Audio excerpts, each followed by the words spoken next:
Bonjour à tous, j'ai le plaisir de vous présenter Frédéric Dupin sur le thème aujourd'hui de la spiritualité. Alors Frédéric, merci d'abord d'avoir accepté cette interview, parce que c'est vraiment un sujet qui est un petit peu compliqué quand on est dirigeant d'entreprise et qu'on parle de spiritualité. Alors justement, pour toi, spiritualité, si on met des mots, ça veut dire quoi? Alors très concrètement, je suis chrétien, catholique, pratiquant, engagé et dirigeant d'une société de portage salarial. Là, on parle d'engagement, et chez toi, je sais qu'il est profond, que c'est vraiment du quotidien.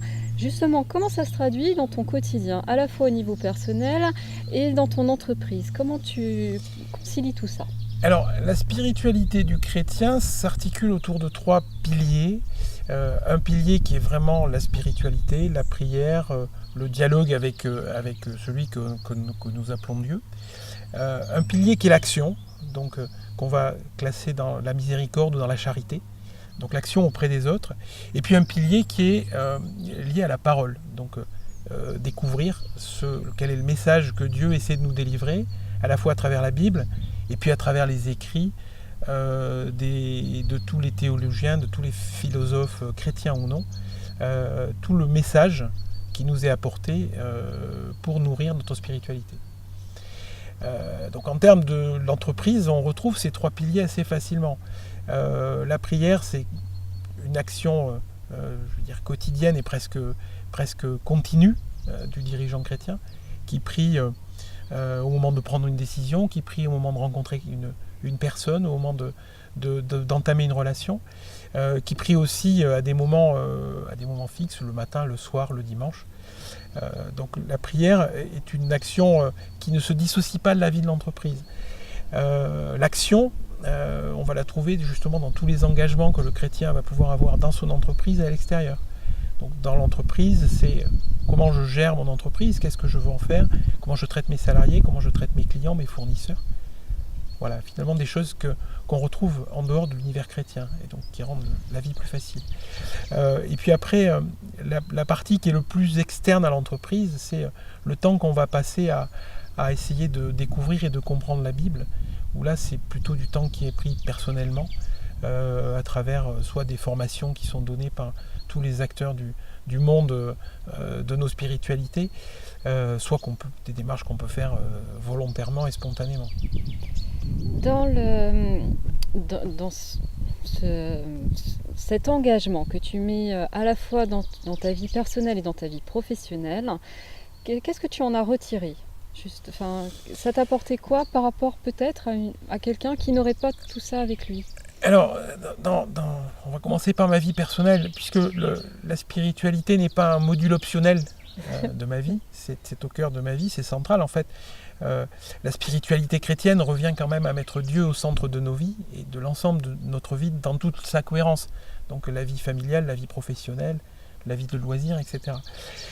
Ce que m'apporte à l'intérieur de ça le fait d'être croyant et d'agir aussi dans ce sens-là, c'est déjà une grande sérénité qui est liée à l'espérance. Le chrétien, dans l'entreprise, agit comme si tout dépendait de lui, mais il se soucie comme si tout dépendait du Seigneur. Donc ça apporte de la sérénité. Et puis après, ça apporte aussi, dans la façon de concevoir l'entreprise, ça apporte une vision qui est forcément humaine.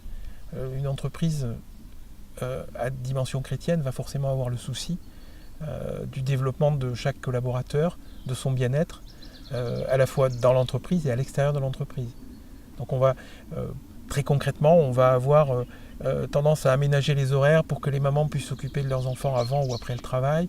On va avoir tendance à tenir compte des contraintes personnelles des salariés. On va avoir tendance à regarder toutes les exclusions comme étant autant de richesses. Donc on va avoir plutôt se tourner vers le handicap, on va plutôt se tourner vers les personnes qui sont en insertion professionnelle avec un regard bienveillant et avec un regard invitant, puisque pour nous, ces personnes-là sont source de richesse. D'accord. L'entourage, comment il perçoit justement cet engagement aussi profond? Est-ce que c'est bien perçu?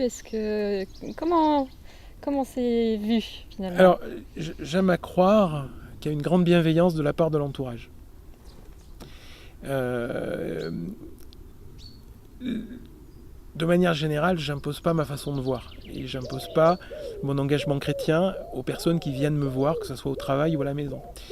Mais j'ai quelques éléments qui suscitent la curiosité. Il y a une icône sur mon bureau, il y a un crucifix au-dessus de ma porte. Donc si les gens veulent m'en parler, je peux en parler.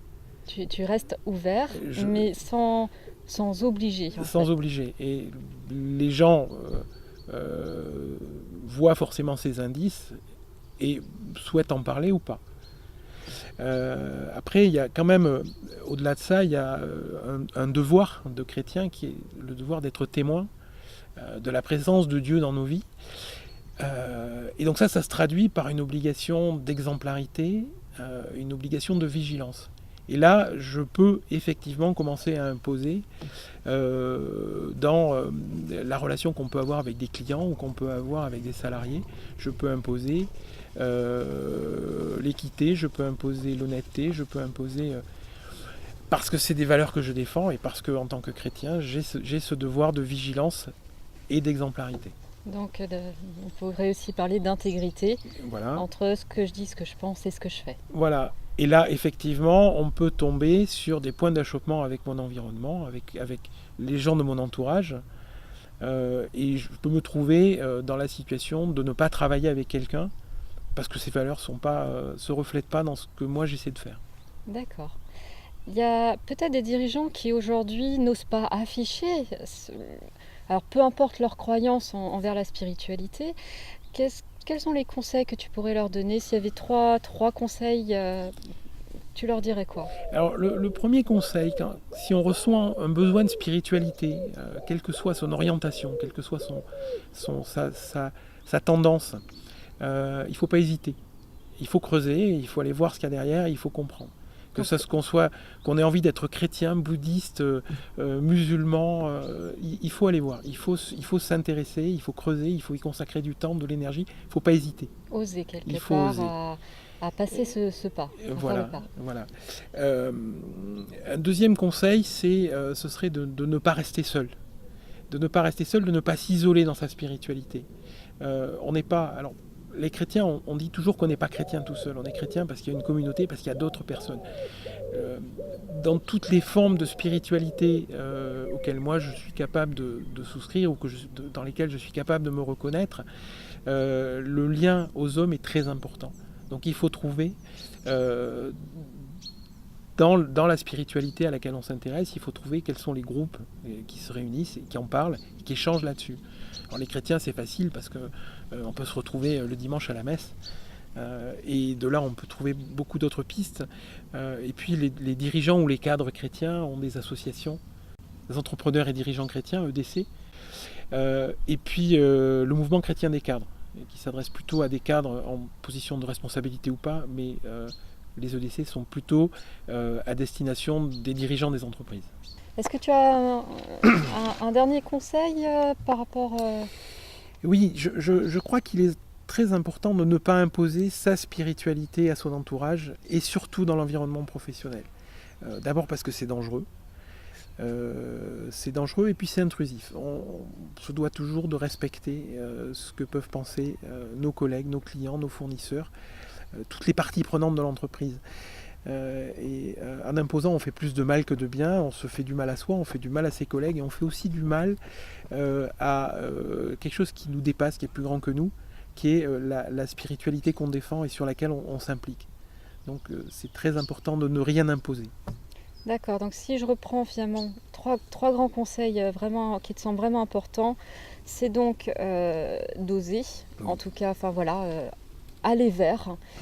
Le deuxième que tu as cité, c'est de partager et d'aller chercher les groupes ou les personnes qui nous correspondent et qui vont avoir le même état d'esprit, les mêmes croyances, les mêmes aspirations, je cherchais le mot. L'isolement est très dangereux. Voilà, et puis donc là, le troisième, en fait, c'est quelque part respecter les croyances de chacun et l'histoire de chacun. Exactement. Ok. Eh bien, un grand merci Frédéric pour cette interview. Et puis si vous voulez retrouver Frédéric, c'est un excellent dirigeant d'entreprise, société de portage, donc je vous le recommande. En tout cas, voilà, encore une fois, merci. Merci à toi Sophie. Et puis à bientôt. Oui. Bye.